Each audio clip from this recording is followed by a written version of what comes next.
아무것도 바라지 않겠다고 마음먹었는데 왜 더 불안해졌을까요?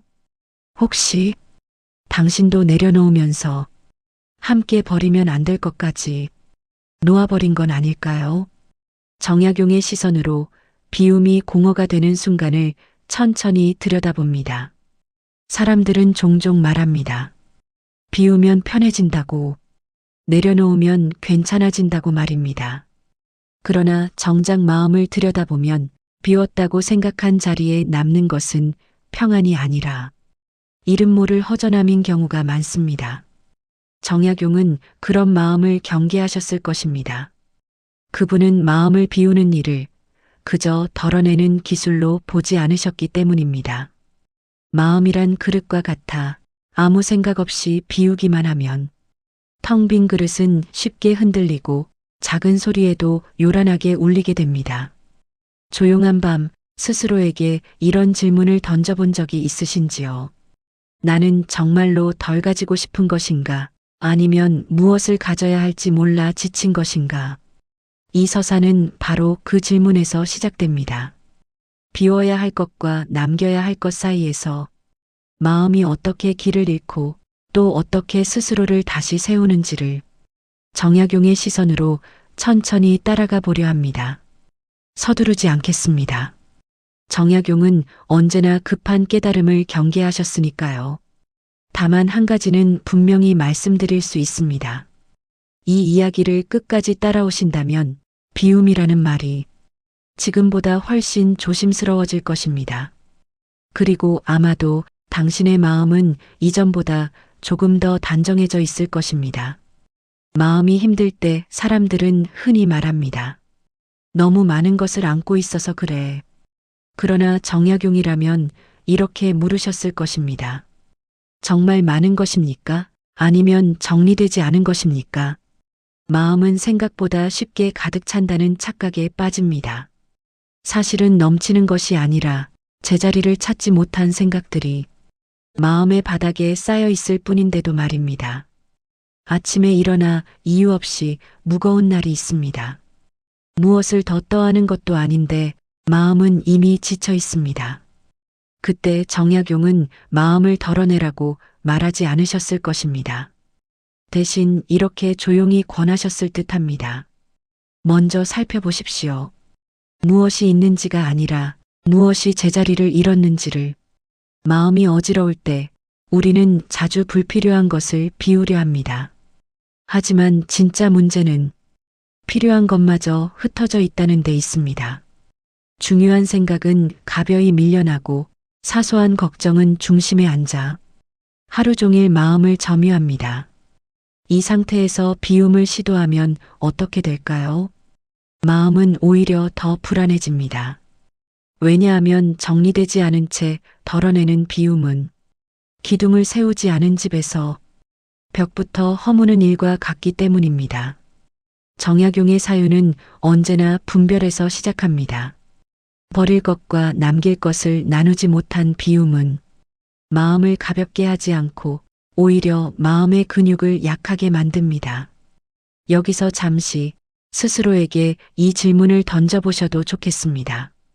나는 무엇을 버리고 싶은가? 그리고 그 이유는 무엇인가? 이 질문에 선뜻 답이 나오지 않는다면 그것은 아직 비움의 때가 아니라는 뜻일지도 모릅니다. 그렇다면 다음으로 필요한 것은 무엇일까요? 정약용은 곧바로 비우지 말고 먼저 비움이 해가 되는 순간을 살펴보라고 하셨을 것입니다. 사람이 무언가를 비우고 나서 더 힘들어질 때가 있습니다. 이상하지요. 덜어냈는데 왜 마음은 더 가벼워지지 않는 걸까요? 정약용이라면 이 지점에서 아주 조심스럽게 고개를 저으셨을 것입니다. 비움이 언제나 이로움으로 이어진다는 믿음은 마음에 대한 지나친 단순화이기 때문입니다. 마음은 들판과 같아서 잡초를 뽑지 않은 채 작물까지 함께 뽑아버리면 한동안은 깔끔해 보일지 몰라도 결국 아무것도 자라지 않게 됩니다. 많은 사람들이 아무 생각도 하지 않겠다라고 결심하는 순간 오히려 생각의 소음이 커지는 경험을 합니다. 비우겠다고 다짐할수록 마음은 더 허전해지고 그 허전함은 불안으로 바뀝니다. 정약용은 이 현상을 마음이 약해진 것이 아니라 지탱할 중심을 함께 덜어냈기 때문이라고 보셨을 것입니다. 여기서 중요한 질문 하나가 떠오릅니다. 우리는 비울 때 정말 불필요한 것만 덜어내고 있을까요? 아니면 스스로를 지탱하던 익숙한 기준까지 함께 내려놓고 있는 걸까요? 공허는 대부분 아무것도 없어서 생기지 않습니다. 있어야 할 것이 빠졌을 때 생깁니다. 마음을 지탱하던 생각, 스스로를 이해하던 언어, 하루를 견디게 하던 작은 의미들까지 한꺼번에 내려놓았을 때 마음은 텅 빈 것처럼 느껴집니다.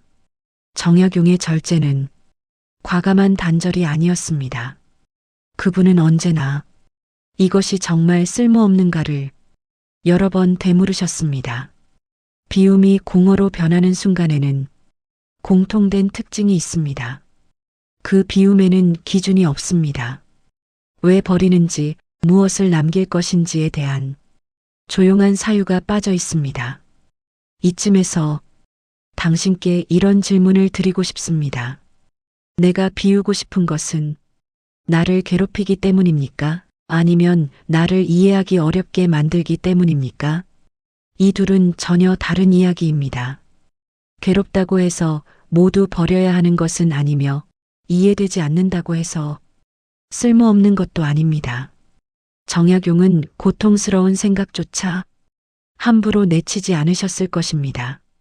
다만 그 생각을 마음의 중심에 둘지 가장자리에 둘지를 조용히 분별하셨겠지요. 여기까지 따라오셨다면 아마 이런 의문이 남아있을 것입니다. 그렇다면 끝까지 남겨야 할 것은 무엇입니까? 이 질문이 떠올랐다면 지금 이 서사에서 가장 중요한 지점에 도달하신 것입니다. 다음 장에서는 아무리 비워도 끝내 남아야 하는 마음의 뿌리에 대해 이야기하겠습니다. 그것이 없으면 비움은 언제든 다시 공허로 돌아가기 때문입니다. 사람들은 종종 이렇게 묻습니다. 결국 무엇을 남겨야 합니까? 그러나 정약용이라면 그 질문을 바로 받지 않으셨을 것입니다. 대신 이렇게 되물으셨겠지요. 당신의 마음은 무엇이 사라지면 가장 먼저 무너집니까? 이 질문은 생각보다 대답하기 어렵습니다. 우리는 무엇을 좋아하는지는 잘 알지만 무엇이 없으면 견딜 수 없는지는 좀처럼 깊이 생각하지 않기 때문입니다. 마음의 뿌리는 눈에 잘 띄지 않습니다. 화려한 생각도 아니고 늘 스스로를 설명해주는 말도 아닙니다. 그저 조용히 마음의 바닥을 지탱하고 있을 뿐입니다. 정약용은 그 뿌리를 사람을 사람답게 붙들어 두는 것이라 보셨을 것입니다. 그것은 신념일 수도 있고 하루를 살아내게 하는 소박한 기준일 수도 있습니다. 혹은 스스로를 쉽게 포기하지 않게 만드는 아주 작은 약속일지도 모릅니다. 여기서 잠시 멈추어 보시겠습니다. 만약 오늘 당신의 생각을 대부분 내려놓는다면 끝까지 남아있을 것은 무엇일까요? 성취입니까? 자존심입니까? 아니면 그래도 나는 나를 버리지는 않겠다라는 말로 표현하기 어려운 감각입니까? 정약용의 사유는 언제나 이 지점에서 깊어집니다. 그분은 마음을 비울수록 더 단단한 중심이 필요하다는 사실을 이미 알고 계셨기 때문입니다. 마음의 뿌리가 없는 비움은 잠시 자유로워 보이지만 곧 방향을 잃습니다. 무엇이 옳은지보다 무엇이 쉬운지를 따르게 되고 무엇이 나를 살리는지보다 무엇이 덜 아픈지를 먼저 고르게 됩니다. 이것이 반복되면 마음은 점점 가벼워지는 대신 점점 얇아집니다. 얇아진 마음은 작은 말에도 상처를 입고 사소한 변화에도 크게 흔들립니다. 정약용은 이를 수양이 부족해서가 아니라 지킬 것을 정하지 않았기 때문이라고 보셨을 것입니다. 여기서 중요한 전환이 하나 있습니다. 마음을 지킨다는 것은 마음을 꽉 붙들어 매는 일이 아닙니다. 오히려 어디까지는 흔들려도 되는지를 미리 허락하는 일에 가깝습니다. 뿌리는 움직이지 않지만 가지와 잎은 흔들립니다. 정약용의 마음 철학 역시 이 자연의 질서를 따릅니다. 모든 것을 붙들 필요는 없으나 아무것도 붙들지 않아도 된다고 말하지는 않습니다. 이쯤에서 아주 조용한 질문 하나를 다시 건네고 싶습니다. 나는 지금까지 무엇을 지키며 살아왔습니까? 이 질문에 선명한 답이 나오지 않아도 괜찮습니다. 중요한 것은 이 질문을 처음으로 진지하게 붙잡았다는 사실입니다. 그리고 바로 이 지점에서 다음 이야기가 시작됩니다. 뿌리를 확인한 마음은 이제 더 이상 무작정 채우려 하지 않습니다. 오히려 채우지 않음으로써 달라지는 하루를 경험하게 됩니다. 그 변화는 크지 않습니다. 그러나 한번 느끼면 이전으로 돌아가기 어렵습니다. 마음을 비우겠다고 결심한 다음 날 사람들은 종종 무엇을 더하려 합니다. 더 정리하고, 더 다짐하고, 더 나은 마음 상태를 만들기 위해 또 하나의 계획을 세웁니다. 그러나 정약용은 이 지점에서 조용히 멈추라고 하셨을 것입니다. 마음을 가볍게 하겠다고 하면서 왜 또 하나를 더 얹으려 하느냐고 말입니다. 채우지 않음은 아무것도 하지 않는다는 뜻이 아닙니다. 정약용의 사유에서 채우지 않음이란 불필요한 개입을 줄이는 일에 가깝습니다. 아침에 눈을 떴을 때 굳이 어제의 후회를 다시 꺼내지 않는 것, 오늘 하루를 시작하며 아직 오지 않은 걱정을 미리 불러들이지 않는 것, 이런 선택 하나하나가 채우지 않음의 시작입니다. 처음에는 아무 변화도 없는 것처럼 느껴집니다. 마음은 여전히 평범하고 하루는 여전히 비슷합니다. 그래서 많은 이들이 이 단계에서 포기합니다. 아무것도 달라지지 않는다는 이유로 말입니다. 그러나 바로 이 지점에서 정약용의 사유는 한 걸음 더 깊어집니다. 마음이 달라지는 순간은 눈에 띄지 않습니다. 소리가 나지 않고 표시도 없습니다. 다만 어느 순간 하루가 조금 덜 피곤해져 있습니다. 이 변화를 놓치지 않으셨다면 당신은 이미 아주 중요한 지점을 지나고 계신 것입니다. 채우지 않은 하루는 정보가 적고 결심도 적고 자기 설명도 적습니다. 그 대신 마음이 스스로 머무를 공간이 생깁니다. 정약용은 이 공간을 매우 중요하게 보셨을 것입니다. 사람의 마음은 항상 무언가로 채워져 있을 때보다 잠시 비어 있을 때 본래의 결을 드러내기 때문입니다. 여기서 흥미로운 역설이 하나 나타납니다. 아무것도 더하지 않았는데 하루가 정돈된 느낌이 듭니다. 무언가를 성취하지 않았는데 마음이 덜 흔들립니다. 이때 많은 이들이 다시 불안해집니다. 이렇게 살아도 괜찮은 걸까? 나는 너무 느슨해진 건 아닐까? 정약용은 이 불안을 나무에 비유하셨을지도 모릅니다. 바람이 잠잠해진 날 나무는 더 자라고 있지만 우리는 그 사실을 보지 못합니다. 채우지 않음의 시간은 겉으로 드러나지 않는 수양의 시간입니다. 그래서 믿기 어렵고 그래서 중간에 흔들립니다. 여기서 당신께 다시 한번 아주 솔직한 질문을 드리고 싶습니다. 나는 지금 더 나아지고 싶은 것입니까? 아니면 잠시 덜 흔들리고 싶은 것입니까? 이 질문에 따라 마음의 선택은 완전히 달라집니다. 정약용은 항상 후자를 먼저 지키셨을 것입니다. 덜 흔들리는 마음이 있어야 나아감도 가능하다는 것을 그분은 잘 알고 계셨기 때문입니다. 이 장의 끝에서 한 가지를 분명히 말씀드리고 싶습니다. 채우지 않음은 영원한 상태가 아닙니다. 이것은 다음 단계로 가기 위한 조용한 준비입니다. 그리고 그 다음 단계에서 우리는 가장 어려운 질문과 마주하게 됩니다. 어디까지가 과함이고 어디부터가 부족함인가? 이 질문에 답하지 못하면 마음은 다시 극단으로 기울게 됩니다. 너무 움켜쥐거나 너무 쉽게 놓아버리거나 말입니다. 그 균형의 이야기를 다음 장, 제5장 과하지도 모자라지도 않은 상태에서 이어가겠습니다. 사람의 마음은 극단을 더 잘 기억합니다. 너무 애썼던 날과 아무것도 하지 않았던 날은 선명한데 그 사이에 고요한 날들은 쉽게 잊힙니다. 그래서 우리는 자주 마음을 단단히 붙들거나 아예 놓아버리려 합니다. 그러나 정약용은 이 두 선택 모두를 조심스럽게 경계하셨을 것입니다. 과함은 마음을 긴장시킵니다. 모자람은 마음을 불안하게 합니다. 정약용이 찾고자 한 상태는 이 둘의 중간이 아니라 이 둘에 끌려가지 않는 마음이었습니다. 여기서 중요한 질문 하나를 먼저 던져보겠습니다. 나는 지금 너무 애쓰고 있습니까? 아니면 너무 쉽게 포기하고 있습니까? 이 질문은 듣는 순간 불편할 수 있습니다.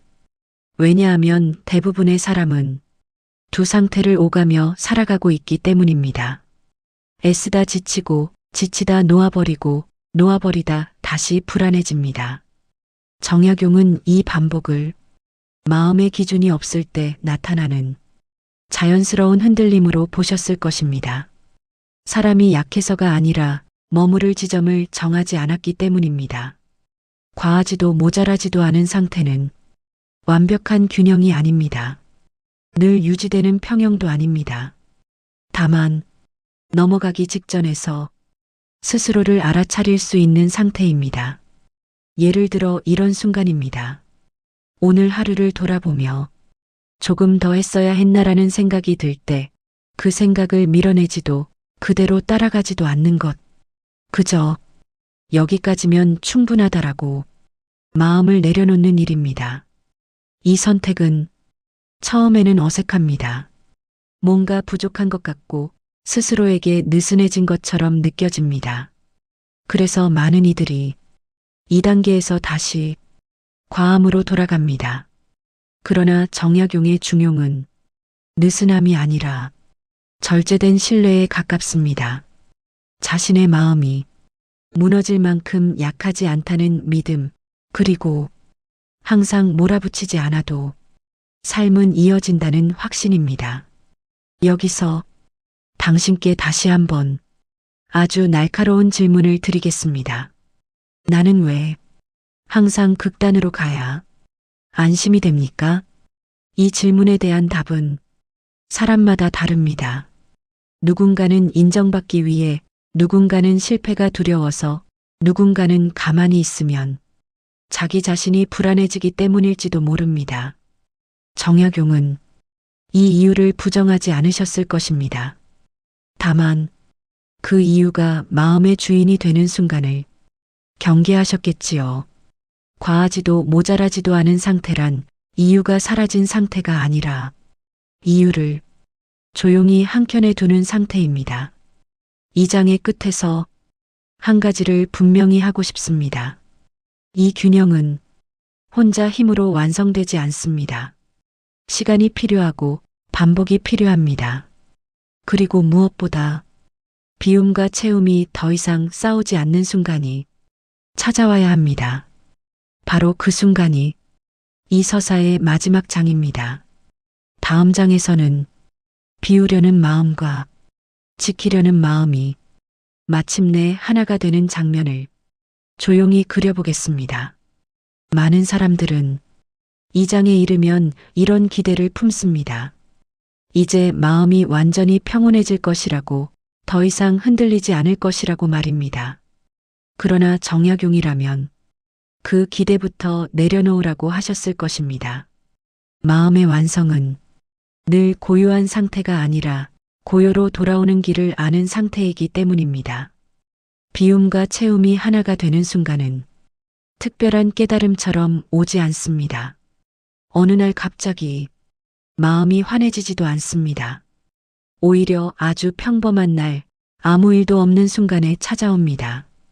예를 들어 이런 때입니다.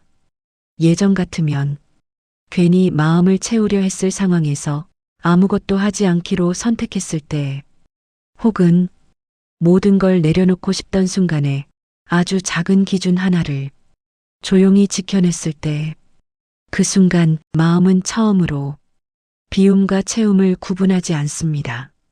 버린다는 생각도 없고 지킨다는 의지도 없습니다. 그저 지금 이 상태가 과하지도 모자라지도 않다는 잔잔한 감각만 남습니다. 정약용의 사유는 바로 이 지점을 향해 있었습니다. 그분은 마음을 늘 조정해야 할 대상으로 보지 않으셨습니다. 다만 스스로 어긋나면 다시 돌아올 수 있게 길을 닦아두셨을 뿐입니다. 여기서 아주 중요한 전환이 하나 일어납니다. 비움은 더 이상 무언가를 없애는 행위가 아닙니다. 채움도 더 이상 무언가를 더하는 노력이 아닙니다. 둘은 모두 마음을 제자리에 두는 일로 바뀝니다. 이 상태에 이르면 사람은 더 이상 자기 마음을 감시하지 않습니다. 이러면 안 되지라고 다그치지도 않고 이 정도면 괜찮아라고 변명하지도 않습니다. 그저 지금의 마음을 보고 조금 어긋나면 다시 돌아옵니다. 정약용은 이 단순함을 가장 어려운 경지로 보셨을 것입니다. 왜냐하면 이 상태에 이르기까지 사람은 수없이 비워보고 수없이 채워보며 그 둘이 모두 완전하지 않다는 사실을 몸으로 겪어야 하기 때문입니다. 여기서 당신께 마지막으로 이런 질문을 남기고 싶습니다. 나는 이제 내 마음이 어긋났다는 것을 얼마나 빨리 알아차릴 수 있습니까? 이 질문에 대한 답이 예전보다 조금이라도 빨라졌다면 당신은 이미 이 장의 끝을 지나고 계신 것입니다. 비움과 채움이 하나가 된 마음은 더 이상 크게 요동치지 않습니다. 그러나 여전히 흔들립니다. 다만 그 흔들림을 두려워하지 않을 뿐입니다. 그리고 바로 이 지점에서 정약용의 마음 공부는 조용히 끝을 맺습니다. 더 가르치려 하지 않고 더 설명하려 하지 않습니다. 이제는 당신의 하루가 이 철학을 대신 말해줄 차례이기 때문입니다. 다음으로는 이 모든 이야기를 조용히 한자리에 모으는 마무리가 남아 있습니다. 마무리에서는 정약용의 목소리로 당신의 마음에 아주 짧고 단정한 문장 하나를 남겨드리겠습니다. 여기까지 오셨다면 당신은 이미 마음을 함부로 다루지 않게 되셨을 것입니다. 비운다는 말 앞에서도 채운다는 말 앞에서도 한 번쯤 멈추어 서는 사람이 되셨을 테니까요. 정약용은 마음을 완성해야 할 대상으로 보지 않으셨습니다. 그분에게 마음이란 늘 살피고 늘 다듬되 결코 몰아붙이지 말아야 할 것이었습니다. 비움은 마음을 가볍게 하기 위함이지 마음을 비워 없애기 위함이 아닙니다. 채움은 마음을 단단히 하기 위함이지 마음을 가득 채워 무겁게 하기 위함이 아닙니다. 이 둘을 헷갈리는 순간 사람은 다시 극단으로 갑니다. 너무 비워 스스로를 놓치거나 너무 붙들어 마음을 지치게 합니다. 그러나 이제 당신은 그 사이를 조금은 알아보게 되셨을 것입니다. 비워야 할 때와 남겨야 할 때를 완벽하게는 아니더라도 조심스럽게 구분하려는 태도 말입니다. 정약용이 남기고 싶었던 것은 기술이 아니라 이 태도였을 것입니다. 마음을 다루는 솜씨보다 마음을 대하는 자세 말입니다. 앞으로도 마음은 수없이 흔들릴 것입니다. 그럴 때마다 이 서사를 떠올리지 않아도 괜찮습니다. 다만, 한 가지만 기억해 주셔도 충분합니다. 마음은 줄이는 것으로 편안해지지 않고 지키는 것으로만 단단해지지도 않는다는 것. 그저 제자리에 두었을 때 비로소 숨을 쉰다는 사실입니다. 오늘 이후로 당신이 마음을 비울 때, 그리고 무언가를 남길 때 조금 더 조심스럽고 조금 더 너그러워지기를 바랍니다. 그것이면 충분합니다. 비우는 마음이 언제나 옳은 것은 아닙니다. 다만 무엇을 남길 것인지를 알고 비울 수 있다면 마음은 훨씬 덜 흔들립니다. 오늘은 여기까지 생각해도 충분합니다.